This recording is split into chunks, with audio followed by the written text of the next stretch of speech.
Le diabète est un tueur silencieux.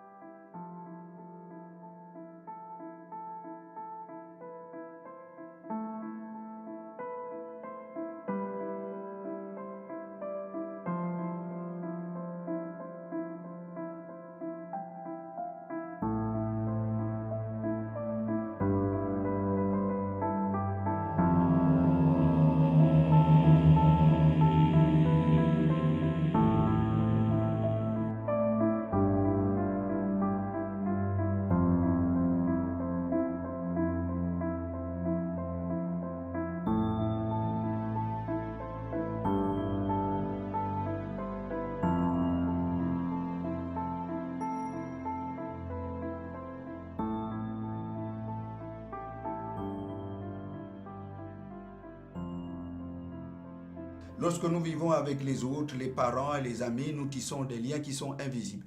Par exemple, le lien le plus profond entre un enfant et sa mère, c'est le fait qu'il soit lié à sa mère par le cordon ombilical. On appelle ça la période de la diade primitive. Et ensuite, le même cordon, mais visible chez la mère et l'enfant, est invisible chez les autres. Donc en fait, on continue à tisser les relations avec les autres à partir de ce cordon-là. Donc c'est ce qui fait en sorte que lorsque on perd une personne, mais vraiment qui nous était chère, avec laquelle on était bien liés, on peut avoir isolation, c'est-à-dire qu'on s'isole, on peut avoir une dépression, et on peut même développer une maladie quelconque. Il faut comprendre ici que quand le psychisme ne peut plus supporter la douleur ou la perte, ou ne peut plus faire le deuil, la personne renvoie ça sur le corps, dans n'importe quelle partie du corps. Sauf les médecins qui ont fait l'apport psychosomatique, c'est eux qui savent que le patient a somatisé.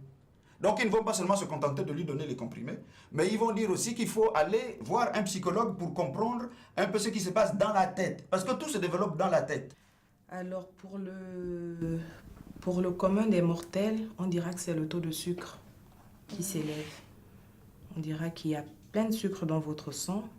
Sinon, quand il faut prendre une définition scientifique, il faudra dire qu'il s'agit en fait de l'ensemble des manifestations en rapport avec un défaut de sécrétion d'insuline.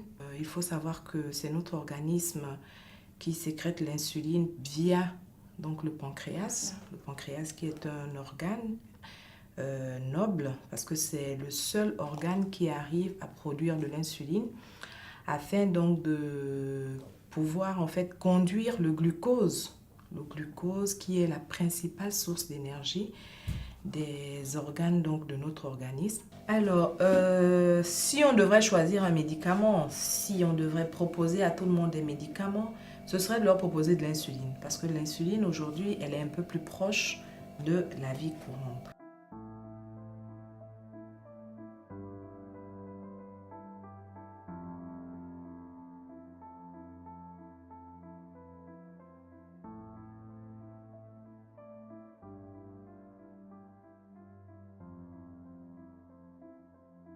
Si votre glycémie est au-delà de 7 millimoles, c'est qu'il y a des soucis.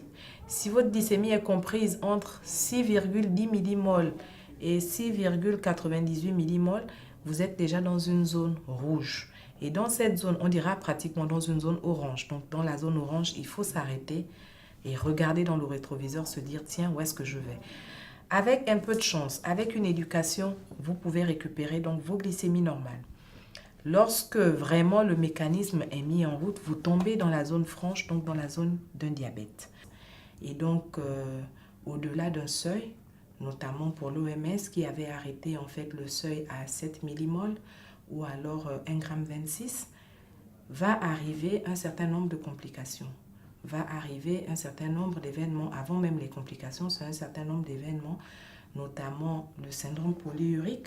Ça veut dire que le patient augmente sa fréquence de miction, le syndrome polydipsique, parce que lorsqu'il y a une augmentation des fréquences de miction, l'organisme se déshydrate et à ce moment, donc, le système nerveux fait appel à des stimuli en fait, qui vous conduisent à prendre, à consommer encore un peu plus d'eau de façon exagérée et généralement arrive à un stade tardif, donc la déshydratation avec l'amaigrissement et encore à un stade un peu plus tardif, donc l'apparition d'acétone dans les urines qui sont normalement toxiques pour l'organisme et qui pourraient éventuellement conduire ces patients-là donc à un stade de coma.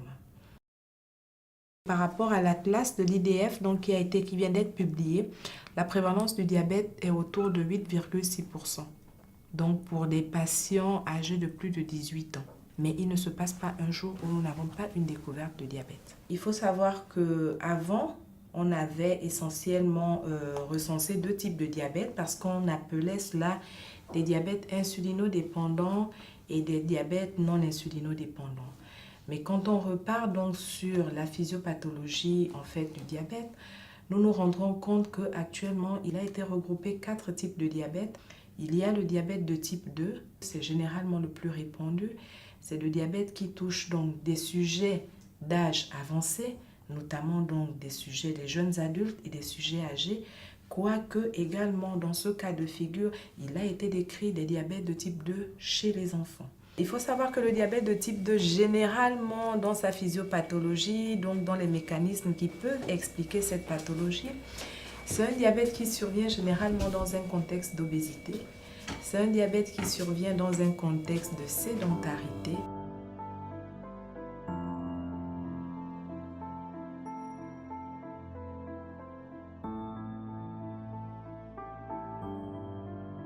L'alimentation fait partie du trépied du traitement du diabète. Il faut changer la façon de vivre, il faut changer le mode alimentaire.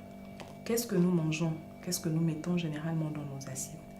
Nous mettons du poisson frais, baigné dans une sauce tomate. Nous le mangeons avec du riz, nous le mangeons avec de la banane, nous le mangeons avec du manioc au cours d'un même repas. Non, tout ça, ce sont des sources d'amidon qui vont apporter trop de féculents à l'organisme. Donc, c'est de régler son alimentation et de se dire qu'au cours d'un repas, je choisis un seul féculent. Et pour ce faire, donc, si on doit parler de prévention, c'est de demander aux gens d'augmenter leur activité physique, c'est de demander aux gens de perdre du poids, c'est de demander aux gens de manger donc de façon saine. Pour ce qui concerne la prise en charge des diabètes,